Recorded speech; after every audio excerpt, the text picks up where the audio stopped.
Olá pessoal, tudo bem? Quem vos fala é o professor Salomão. Pessoal, vamos aqui, portanto, dar seguimento. Vamos aqui continuar a leitura pontual e o aprofundamento da disciplina dada no artigo 153, parágrafo 3º, nos seus incisos. Estamos agora no inciso número 2. Bem, no que tange pontualmente a não cumulatividade, você já entendeu pontualmente que a possibilidade de haver deduções em razão de crédito formado em operações anteriores em que haja a circulação desse produto, dessa mercadoria. Consequentemente, nesse sentido de consequência, existe a possibilidade determinada pela Constituição da não cumulatividade de IPI. E na mesma medida, nós trabalhamos pontualmente com vocês e foi dito que o IPI e o ICMS são impostos de incidência indireta e, em razão deste fato, a Constituição preferiu que fossem não cumulativos por expressa determinação constitucional. Bem, então, pessoal, o que nos importa? Nos importa analisar especificamente o entendimento trazido pela súmula 546 do STF, que fala pontualmente da restituição de tributos que haja um pagamento indevido, e tais tributos são impostos, tributos indiretos, e, consequentemente, o pessoal tratar do que é o contribuinte de direito e o contribuinte de fato, que justamente é o que impactua nessa possibilidade de restituição. Bem, primeiramente, pessoal, o que seria o contribuinte de direito? O contribuinte de direito, pessoal, é aquele em que, diante da relação jurídica tributária formada por força, por determinação de lei, ele é o contribuinte ou ele é o responsável tributário. Veja categoricamente que o contribuinte de direito é aquele, portanto, que ou pratica o fato gerador ou por determinação legal e, em razão do fato de haver proximidade com o fato gerador, tem o dever, tem o ônus de pagar o tributo. São as situações do contribuinte e do responsável tributário, do IPI e do ICMS.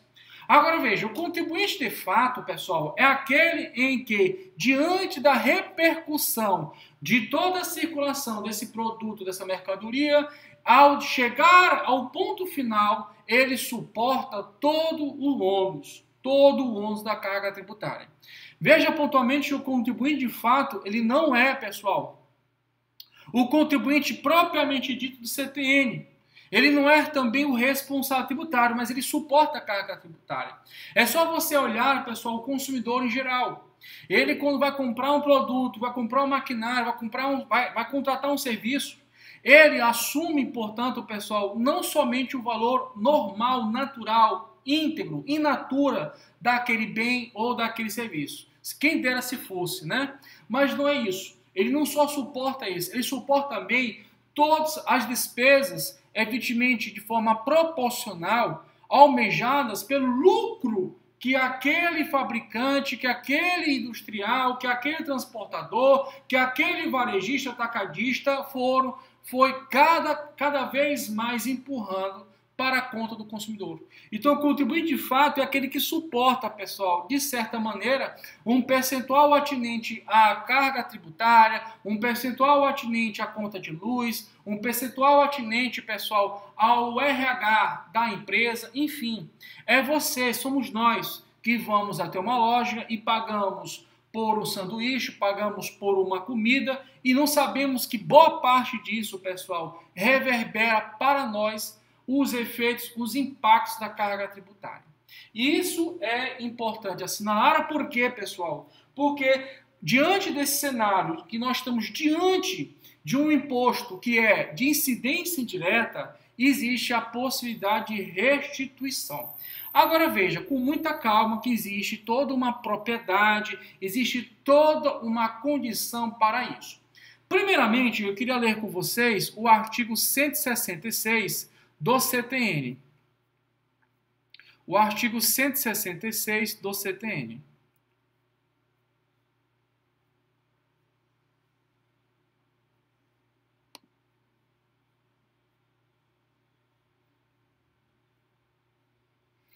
O artigo 166 do CTN diz o seguinte: A restituição de tributos que comportem, por sua natureza, a transferência do respectivo encargo financeiro somente será feita a quem prove haver assumido o referido encargo, ou, no caso de tê-lo transferido a terceiros, estar por este expressamente autorizado a recebê-la. Nessa mesma medida e consequência, pessoal, nós temos que lembrar pontualmente da súmula 546 do STF. A súmula 546 do STF.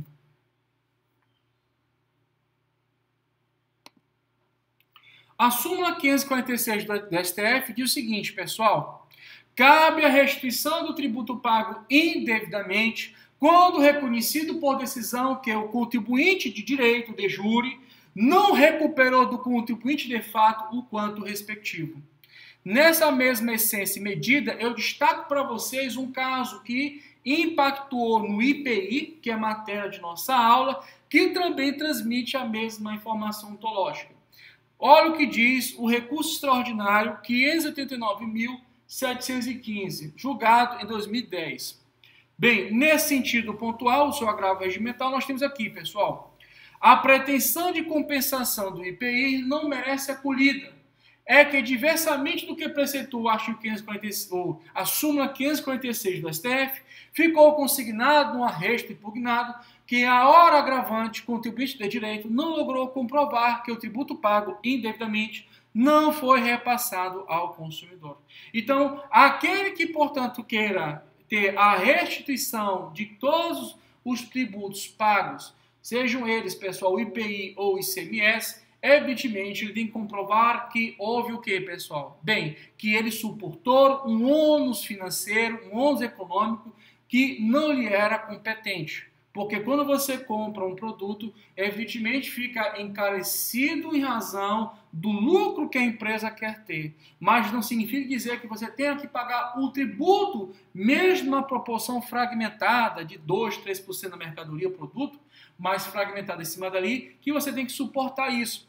Porque a condição de contribuinte e a condição de responsável tributário são determinadas por lei. E, inclusive, pessoal, isso tem uma ampla discussão nos tribunais. Não é de hoje essa briga. Bem, nessa mesma medida e nessa mesma consequência, eu queria só tratar de um ponto histórico, que é a súmula 71 da mesma Corte Constitucional Brasileira, o STF. Num primeiro momento, o STF, pessoal, ele tinha o seguinte entendimento: embora pago indevidamente, não cabe a restituição de tributo indireto.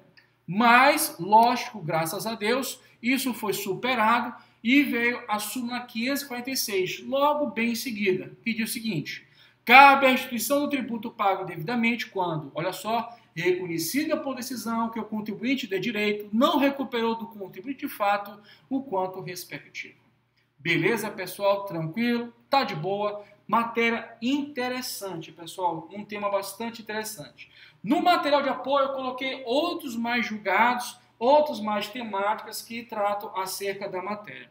Bem, dando continuidade, logo em seguida, no inciso número 3, fala da não incidência do IPI na exportação. Olha o que diz aqui, ó. O imposto previsto no inciso 4, que é o IPI, não incidirá sobre produtos industrializados destinados ao exterior. Lembra que mercadoria importada, mercadoria fabricada, se é importada diante de despacho aduaneiro, se sai do estabelecimento, enfim, há incidência pontual do IPI. Só que, pessoal, você sabe que o país é um grande exportador de commodities. E o Brasil, pessoal, está com todo o gás a cada vez se modernizar, no agronegócio, na industrialização de bens elaborados, né? Nós somos, inclusive, pessoal, nós temos aqui no território a fabricação de aviões, gente. Nós temos a fabricação de aviões, de navios. Se bem que a de navios está muito tímida, muito precária. Mas a de aviões está muito grande, pessoal. Evidentemente, nós não estamos iguais à indústria americana ou da Europa, mas estamos caminhando e esperamos também que se externalize para os demais setores. Nós temos aqui grandes parques de montadoras, né? Quem sabe um dia um carro brasileiro, né, fabricado, montado e vendido no Brasil e no exterior. Quem sabe? É o caminho que a China chegou, né? Tudo a China fabrica, desde desse Mac aqui, outros produtos, ela fabrica muito, gente. iPhone, celulares em gerais, tá? Isso aí, a China é uma potência em todo sentido esse ponto. Bem, saindo do contexto econômico, macroeconômico, vamos aqui voltar à terra no setor Brasil, língua portuguesa, professor Salomão Saraiva. Bem, outro ponto importante é a não incidência do IPI nas exportações. Meus queridos e queridas, eu queria lembrar para vocês que o IPI também, juntamente com o próprio, inclusive nós já vimos falado, o ICMS, o ISS, além do PIS, PASEP, CID e demais contribuições sociais, e destaco nesse sentido, a COFINS, não há a incidência na exportação. Lembrar pontualmente, pela segunda ou terceira vez, ou dessas gravações desses 2 dias, é que o regulamento aduaneiro 237, que trata da incidência do IPI na importação de produtos industrializados. Tá? São temas que nós já vimos tocado. Bem, como eu falei para vocês, pessoal, eu vou falar do projeto de lei 3.887 de 2020, que traz um novo tributo para a nossa história do Brasil. E esse tributo, pessoal, ele vai extinguir da sistemática jurídica o PIS e a COFINS. Nós estamos falando aqui, pessoal, da contribuição social sobre operações de bens e serviços, a CBS. Esse tributo que se espera ele se assemelhar muito ao IVA, essa que é a proposta. Lá no governo federal ele colocou a expressão imposto. Bem, as contribuições elas se comportam como imposto. Mas você sabe que o imposto ele não tem arrecadação vinculada, ressalvadas as exceções do artigo 167, inciso 4 da Constituição. Todo imposto não tem a sua arrecadação vinculada, ressalvado as exceções expressamente consignadas na Constituição. Mas a CBS traz uma nova proposta. Ela traz uma proposta de ser uma contribuição, mas com as características do IVA. Estipando, pessoal, verdadeiros tributos como a COFINS, que onera e muito, pessoal, o custo do Brasil. Bem, mais uma vez, a CBS não é uma contribuição social sobre operações de bens e serviços, como contribuições CUE, ela é na categoria de contribuições especiais. Bem, nesse sentido e consequência, vamos ler o artigo 1º do projeto de lei 3887 de 2020 e em seguida nós vamos ler o artigo 2º, parágrafo 2º e o artigo 78, inciso 6. Porque a CBS, ela também respeita pontualmente, pessoal, a sistemática da não incidência da exportação. Que bom, né, gente? Que bom. Isso significa dizer que vai estimular o industrial, o agronegócio, enfim, vai estimular diversos setores sociais para que continue exportando commodities, continue exportando, inclusive, produtos industrializados, bem elaborados, que com alta complexa elaboração. Bem, vamos aqui direto ao assunto. O artigo 1º diz o seguinte: esta lei institui a contribuição social sobre operações com bens e serviços, CBS.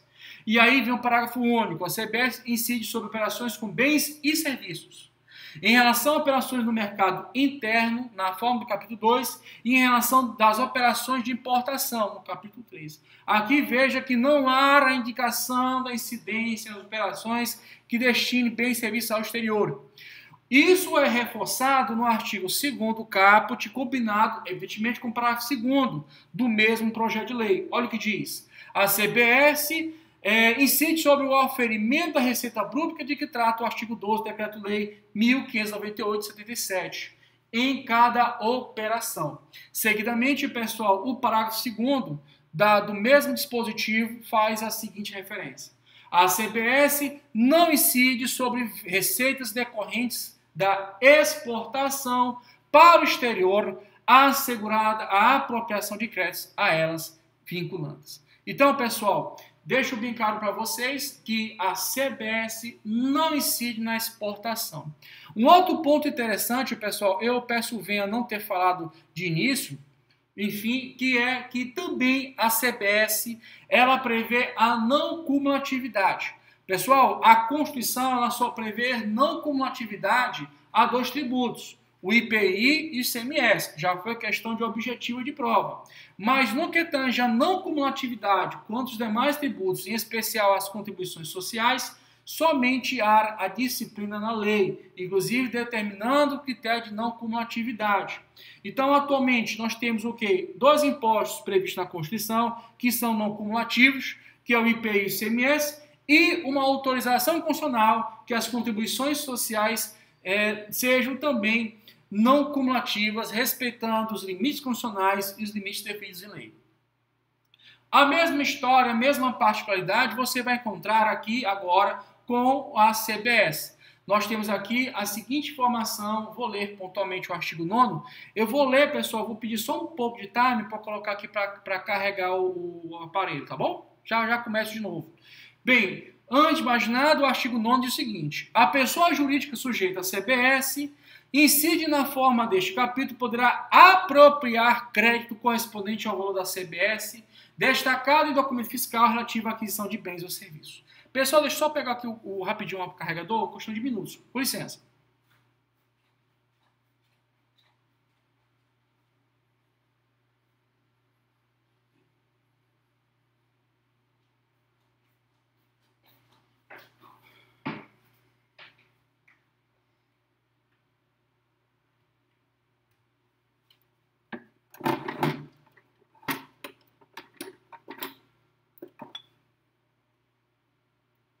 Pronto, meus amigos. Obrigado, viu? Desculpa qualquer coisa.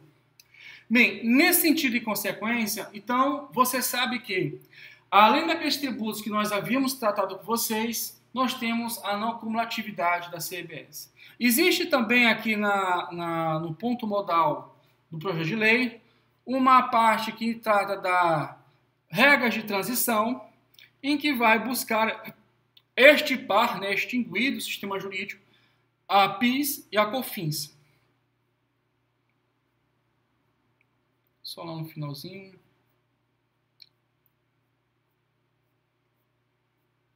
Ah, tá aqui. Aí aqui vem revogando um monte de dispositivo, como vocês estão vendo aí. Um monte de coisa. E aqui, pessoal, nós temos aqui, ó, o artigo 120 e seguinte, tratando pontualmente de regras de transição. Tudo bem? Tranquilo? Bem, pessoal, só recapitulando, porque é importante também a gente não ficar também tamanhamente corrido. Bem, primeiramente, o IPI, ele é um tributo, pessoal, de natureza fiscal, eminentemente, mas a Constituição traz uma determinação clara e translúcida para o IPI, que ele assuma também função extrafiscal. Então, cuidado. Em vários livros, eles vão te dizer que o IPI tem função predominantemente fiscal. Não estão errados. Mas se um autor reverberar a atenção de que há uma função extrafiscal, mas deixar essa brecha para a função arrecadatória, como também um ponto modal do IPI, também está certo.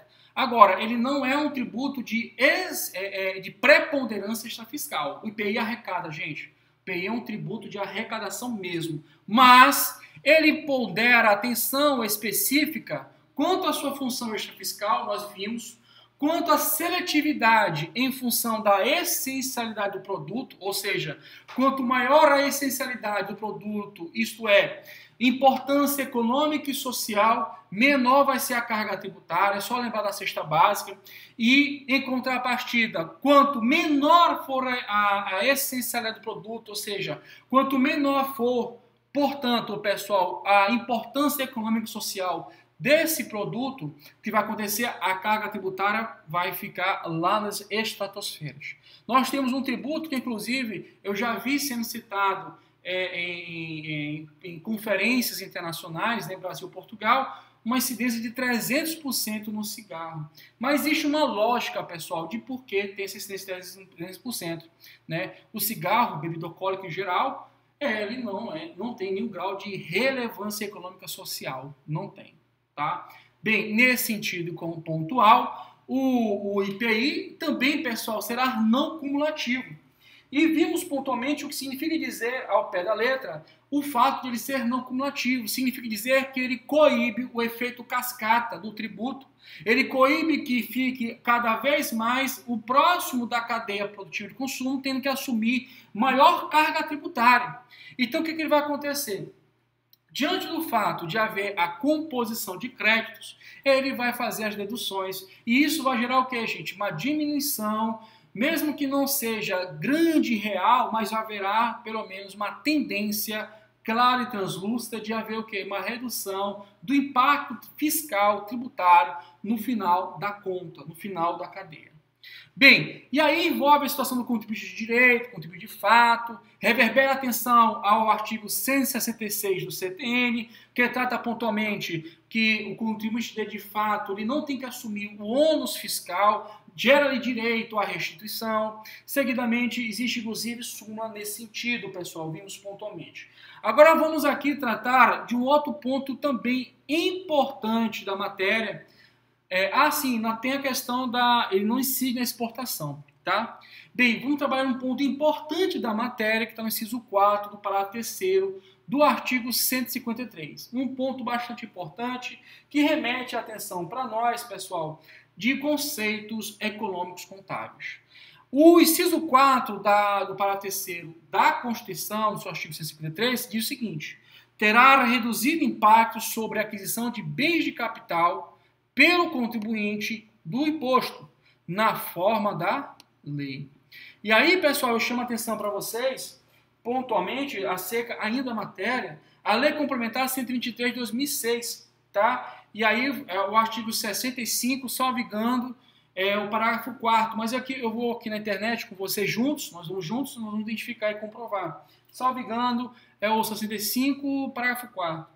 Bem, de toda maneira, eu queria fazer uma distinção agora para vocês do que é um bem de capital e um bem de consumo, porque muitas vezes a pessoa entende como se fossem sinônimos, mas isso tem uma justificativa, que são conceitos contábeis, são conceitos econômicos, hegemonicamente econômicos, mas a gente tem que fazer essas distinções, tá bom? Meus queridos e queridas, primeiramente, quando nós falamos especificamente de um bem de capital, são os bens que não agregam no produto final para consumo. Contudo, pessoal, são bens que são indispensáveis no processo de industrialização. Repito, são bens que não visam agregar no produto final, mas eles são indispensáveis ao processo de industrialização. Pessoal, só vamos aqui, portanto, fechar os olhos, pensar numa situação que é uma fábrica, uma montadora de automóveis.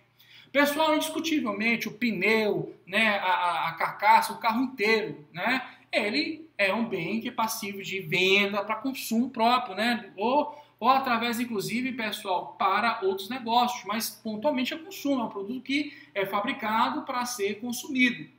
Em contrapartida, todo aquele maquinário, aqueles robôs, né, seja o maquinário utilizado, manipulado manualmente, ou seja, o maquinário robótico, que é autônomo, né, por assim dizer, com menor ou ínfima participação humana, nós temos, portanto, pessoal, categoricamente que o maquinário dessa indústria é o bem de capital.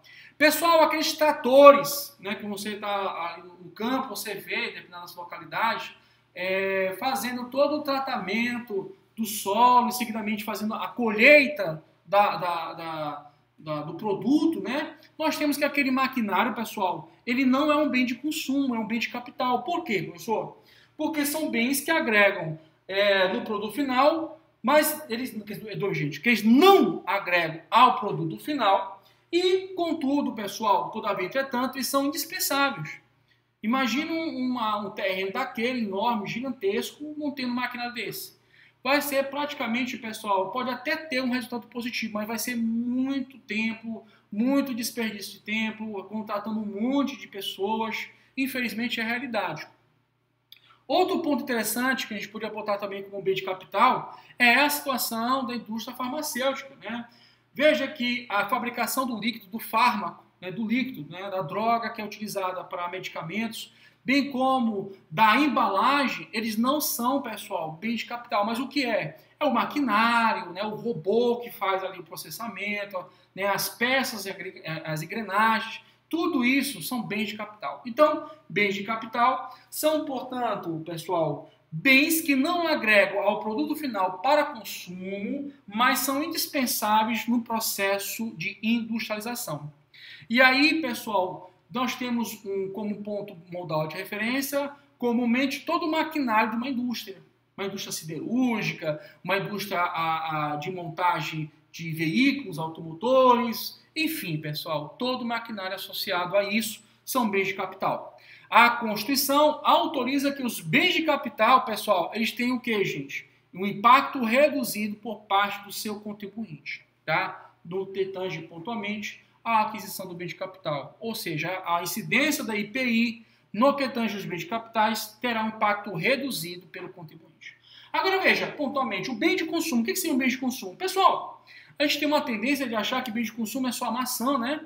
O pessoal do direito vê muito assim, a maçã, é um hambúrguer. Gente, bem de consumo, ele envolve tanto a embalagem quanto o componente consumível, digestivo. Quando você compra, por exemplo, uma garrafa de suco de laranja, você vai comprar o produto com aquela embalagem, com aquele líquido, com tudo. Então, isso tudo é o bem de consumo. Em contrapartida, o maquinário, a tecnologia física empregada para elaborar a embalagem, o líquido ali contido, eles são bens de capital. Então, veja, a redução do impacto é quanto ao que, gente? É quanto ao bem de capital, mas não ao bem de consumo, tá? Professor, mas existe, portanto, uma diferenciação de carga tributária quando a composição de cesta básica, né, aquele produto ele faz com o componente da cesta básica? Sim, existe uma redução do impacto fiscal pontualmente porque aquele produto ele pode se inserir no contexto específico, pessoal, do que tange pontualmente a um bem de consumo. Tá? Então, uma cesta básica, evidentemente, ele vai ter uma carga tributária menor. Mas, no geral, pessoal, o IPI ele tem função arrecadadora, ele quer arrecadar. Agora, a redução do impacto fiscal é somente, pessoal, para os bens de capitais, que são, como eu venho falando para vocês, todo esse maquinário, todos esses bens que não agregam ao produto final de consumo, mas são indispensáveis, são, portanto, essenciais para que haja propriamente, pessoal, a produção daquele produto. Lembrar que bens de consumo envolve não só o componente combustível, mas a embalagem em volta. Quando você vai no supermercado, você não pega o líquido, né? Você não vai com balde, não. Você vai comprar aquele produto, aquela embalagem, juntamente com aquele produto inserido. Certo? Beleza, pessoal? Bem, nesse sentido e consequência, ficou claro para vocês que não tem, portanto, a redução da carga tributária para bens de consumo. Bem, no que tange a IPI, no que tange os limites determinados pelo inciso 4 do parágrafo 3º. Agora, eu queria trazer uma situação importante, que é o artigo 65, salvo engano, parágrafo 4º, mas a gente aqui já confirma com vocês, da Lei Complementar 103. Vamos aqui rapidamente.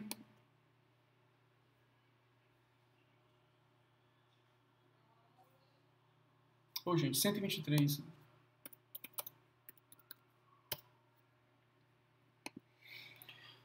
Bem, meus queridos, olha aqui, vamos lá. O artigo é realmente 65. Eu só vou confirmar o parágrafo. Os efeitos. Bem, pessoal, é isso mesmo. Então, nesse sentido e nesta consequência, vamos aqui pontuar a atenção para vocês aqui ao parágrafo 4º do artigo 65. Olha o que diz. Ficam autorizados a reduzir a zero as alíquotas dos impostos e contribuições a seguir indicados incidentes na aquisição ou importação de equipamentos, máquinas, aparelhos, instrumentos, acessórios, sobressalentes e ferramentas que os acompanhem na forma definida em regulamento quando adquiridos ou importados diretamente por microempresas ou empresas de pequeno porte para incorporação de seu ativo imobilizado. Então, pessoal, nós temos aqui pontualmente a alíquota zero para todos os bens de capitais que são empregados por parte das microempresas e empresas de pequeno porte, tá bom? Aqui é o dispositivo bem claro, translúcido, 65. Beleza. Bem, pessoal, nós estamos já aqui na trajetória final, nós não vamos parar, vamos continuar.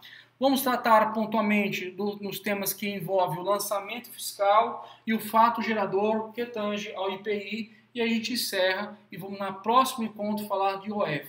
Bem, o lançamento, né, como ficou bem claro para vocês, o lançamento é por homologação, nos termos do artigo 150 do CTN.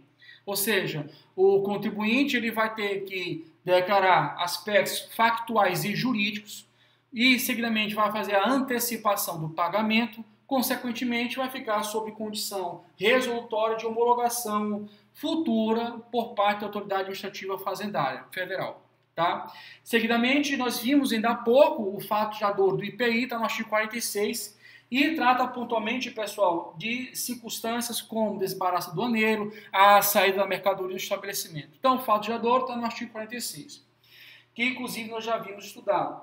Agora veja, pessoal, ao lado dessa disciplina legal, é importante assinalar atenção ao regulamento do IPI, tá? No seu artigo 36, gostaria que vocês anotassem no caderno, no regulamento do IPI de 2010, no seu artigo 36, porque ele remete a bastante atenção quanto às especificidades do fato gerador do IPI. Beleza, pessoal? Tranquilo? Bem, nesse sentido e consequência, vamos tratar aqui com vocês pontualmente. Só um instante, gente. Se eu coloquei aqui. Não.